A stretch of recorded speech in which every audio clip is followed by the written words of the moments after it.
తెలంగాణ రాష్ట్ర ప్రభుత్వం ఎంతో ప్రతిష్టాత్మకంగా ఎస్సీ వర్గీకరణ బీసీ కులగణన చేసింది, సభలో పెట్టింది, చట్టబద్ధత కోసం ప్రయత్నాలు చేస్తూ ఇలా బిల్లు ఆమోద ముద్ర వేసుకున్నారు. కానీ వర్గీకరణ మీద మందకృష్ణ మాది కావచ్చు, కొంతమంది మాలలు కొంత నిరుత్సాహంగా ఉన్నారు, కొన్ని అంశాలను ముఖ్యమంత్రి దృష్టి కూడా తీసుకువెళ్ళారు. ఎట్లా చూస్తారు? నేను తప్పనిసరిగా మందకృష్ణ మాతో అప్రిషియేట్ చేస్తున్నా. గత 30 ఏళ్ళ నుంచి కొట్లాడుతున్నాడు. వాస్తవానికి ఎంతో మంది ఇబ్బంది పెట్టినా అతను ఆర్గనైజేషన్ ఇడవలే. ఇవాళ రైట్ ఆర్ రాంగ్ కోర్టు ఇచ్చిన ఆర్డర్ను ఇంప్లిమెంట్ చేసిరు. హైకమాండ్ కూడా చెప్పింది.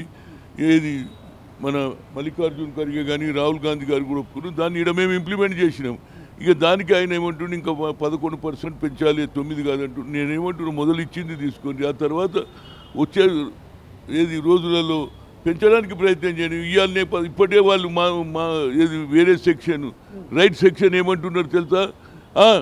వాళ్ళు ఆల్రెడీ రోడ్ల మీదకి వస్తున్నారు, హంగామా చేస్తున్నారు. ఈ టైంలో నేనేమంటున్నా మొదటి ఇచ్చిన కాడికి తీసుకో, రిజర్వేషన్ చేసుకో, ఆ తర్వాత నెక్స్ట్ టైం లోతుబాబులు నెక్స్ట్ పెంచాలని కోరు. ఇప్పుడే నువ్వు ఆడ ఆల్రెడీ ఏది రైట్ వాళ్ళు రోడ్ల మీదకి వస్తున్నారు, వాళ్ళని ఎగేసేటోళ్ళు చాలామంది అయిపోయినారు. వాళ్ళు గొడవలు చేసే సమయంలో మళ్ళీ నాది 11% పెంచాలని అనడం. ఇప్పటివరకు అయితే 9 ఇచ్చిండ్రు, వాళ్ళకి 5 ఇచ్చిండ్రు, ఇంకొకరికి 1 ఇచ్చిండ్రు. కనుక నీకు నీ సామాజిక నీ ఇలా ఉన్న కులం వాళ్ళందరికీ కొంత న్యాయం జరిగింది.